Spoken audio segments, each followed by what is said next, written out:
Hey guys, Harry here and welcome back to a new video. Today we're going to talk about 5 tips for running in the cold, so let's get into it. Tip number 1 would be don't overdress. Now an easy thing to do, especially if you're a beginner, you see it's cold outside, you see it's snowing or whatever, and you overdress. You put on lots of layers, whether it's tights or jumpers or gloves or whatever it is, you put on a lot because obviously it's cold, you think you're going to need it.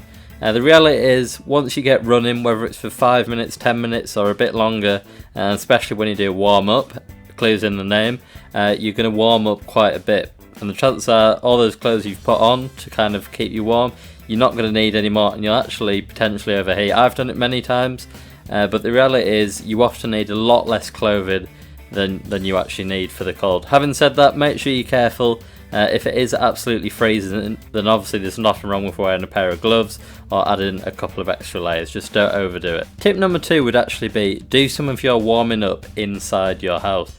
So obviously when you go for a run, a lot of people like to do the warm up on the go, like as they walk, doing high knees or bum flicks or lunges or whatever it is once they're outside.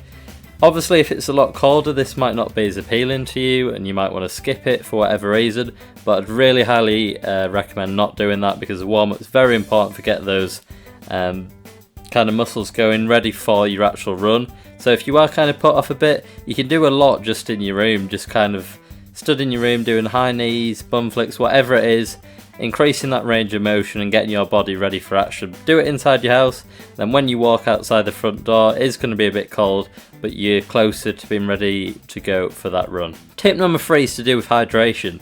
In the summer, obviously, it goes without saying you need to hydrate, you need lots of fluids to keep you going. People know that because you're sweating so much. But what people kind of fail to remember or just kind of think they don't need is to be hydrated in the winter or colder months. Again, it's super important that you are hydrated all the time, if not even more when it's colder, because you are still going to be sweating, you're still working hard, you're still losing fluid. It is still very important, so don't feel like you need to skip that because it's colder. You definitely don't. And make sure you get the electrolytes and all the vital vitamins and all that kind of stuff as well. Tip number 4 is to do with the actual ground conditions. So obviously if it's colder, it might be snowing or it might be icy. You need to take this into account. Obviously if it's ice, it can be quite dangerous. There's a high chance that you're going to slip or fall over, so make sure you kind of adapt to that. If it is really icy or snowy, you might want to even cancel the run, unfortunately, because it's just too dangerous, especially if it's downhill. The chances are you could have quite a nasty fall. If you can kind of get through it, if it's snowy, just snow on the ground, that's sometimes alright, but make sure you've got good grip on your footwear. Maybe recommend trail shoes if it is a snowy conditions. But yeah, just check the footwear, check the grip, and if it is too dangerous, you see a lot of people sliding about, you might have to just postpone the run so you don't have a nasty fall or get seriously injured. Tip number 5 is to do with motivation. A lot of people in the cold, for obvious reasons, say it's cold, really kind of put off, want to stay inside with the fire or the heating or whatever it is, and they're kind of demotivated to run.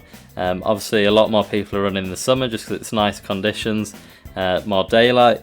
But if you are struggling for motivation, one way you can kind of increase that and improve that is going with a friend or friends.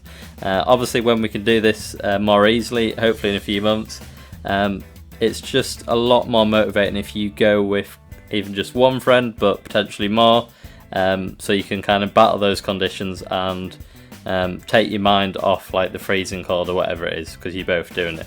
So yeah, there's 5 tips for running in the cold or in the winter. Let me know if you agree with what I just said, or maybe you don't. If you've got any more, I'd love to hear them, and feel free to give the video a like and subscribe if you want to see more content. But apart from that, thank you very much for watching, and I will see you next time.